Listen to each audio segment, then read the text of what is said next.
And Lepore, I just think about this team, the Leafs specifically. Like if they had to go into a 7-game playoff series against Colorado, do you think they can beat this Avalanche team in 7 games? Tough one, Bruno.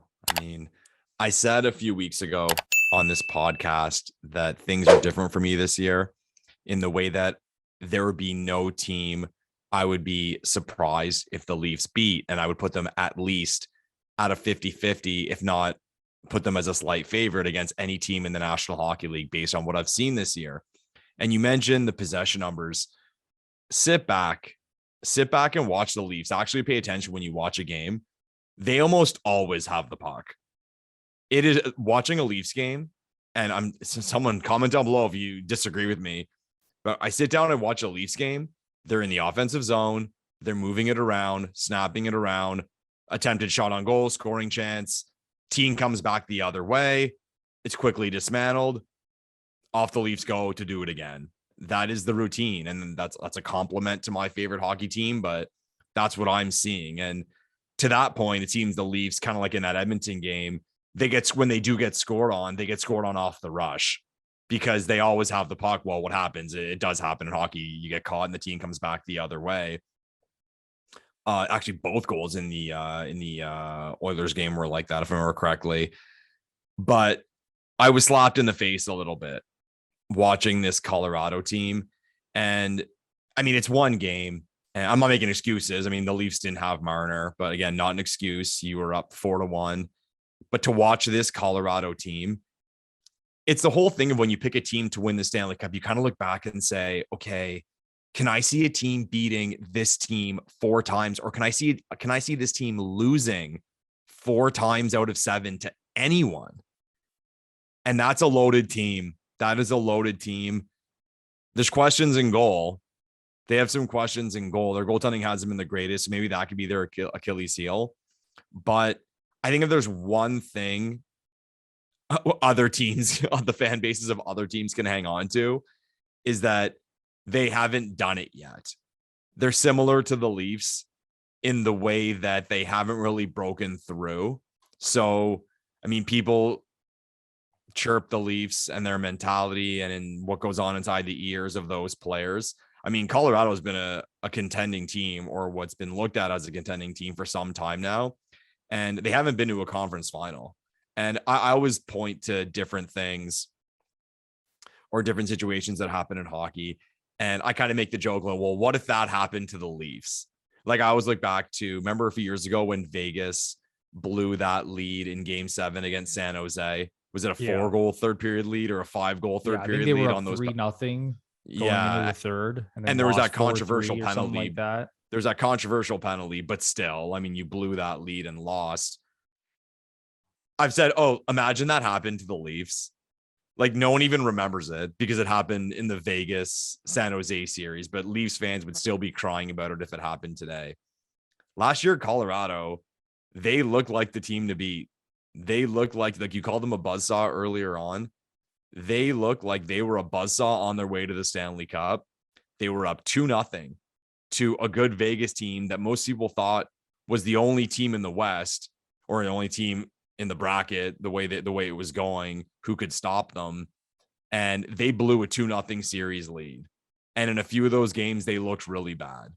So if there's one thing that fan bases can hold on to, is that they haven't done it yet.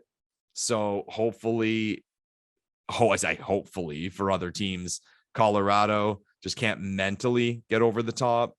But as far as a pure hockey perspective, it's tough. It's tough for me to see this team losing 4 times out of 7 to anyone, because like it's a cliche statement of they can beat you so many ways. This team can beat you so many ways, and their defensemen all skate. They all move the puck so well. They play fast. From when I saw that game the other night, the way like Toronto's a fast team, they had Toronto running around. That is a fast team. And it's not just speed by way of foot, it's puck movement. And it starts on the back end with the defenseman getting the puck up the ice. They don't give you a chance to breathe. And I'll say it. I mean, the briefcase of $1 million, someone puts it in front of me, as I always say, who's going to win the Stanley Cup? I'd say Colorado. Yeah, I think 90% of hockey fans at this point would say Colorado. And it was the same thing as last season. Like you said, I picked them to win the cup last season. I was stunned when they didn't get past the Vegas Golden Knights despite having a 2-0 series lead. But you said it, man. This team has not broken through. They've now lost in the second round 3 years in a row. You could argue going back to the bubble that they got completely screwed. They lost both of their goalies to injury, Philip Grubauer, Pavel Francouz. They had Michael Hutchinson. Yes, the Leafs, Michael Hutchinson, the man, was starting playoff games for them in the second round against the Dallas Stars. So if they actually had Grubauer healthy at that point, who knows? Maybe the Avalanche have a Stanley Cup right now, and it's not Tampa Bay who's won back-to-back Stanley Cups. But if you're looking at it from a positive perspective, the Leafs wouldn't have to play this team until they get to the Stanley Cup final. And the Leafs obviously have their own problems, can't even win a playoff series. But just in terms of the barometer, right? Like realizing, okay, like this is the best of the best.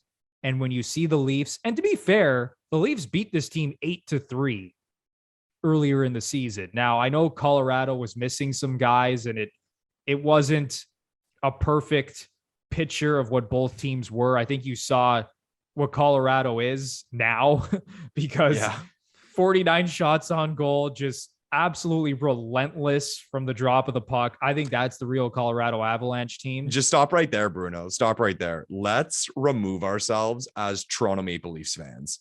Okay, let's completely remove ourselves from bleeding blue and white. If we were watching this game as a neutral, the Colorado Avalanche versus a team that has been the hottest team in the NHL for most of the season, destroyed them. And of course, not on the score, but they absolutely destroyed them by way of shot count, possession, and attempts on net. An elite team. That's all you have to know. And to be able to do that on any night, unbelievable. Like, that was impressive. I was so impressed with Colorado. And we talked about these two teams being the two of the best in the league. If you go back to October 27th, that's when the Leafs started their run. That comeback win against the Chicago Blackhawks when we all thought it was going to shit. The Leafs still have the best record in the league since October 27th, Lepore, and number 2 right behind them is the Colorado Avalanche. Boom. So since the end of October, the Leafs and the Avalanche are the two best teams in the National Hockey League in terms of points percentage. The Leafs are second in goals per game behind Colorado, but the Leafs also, since that moment in time, first in goals against per game and first in power play percentage. Okay. So they've been awesome, but like you said, when you see the game that we saw on Saturday night, I think everyone would say that the Colorado Avalanche are a better hockey team. I think it's plain and simple. And I know Mitch Marner wasn't playing. He was in COVID protocol, but that Colorado team is absolutely nuts. Mm-hmm.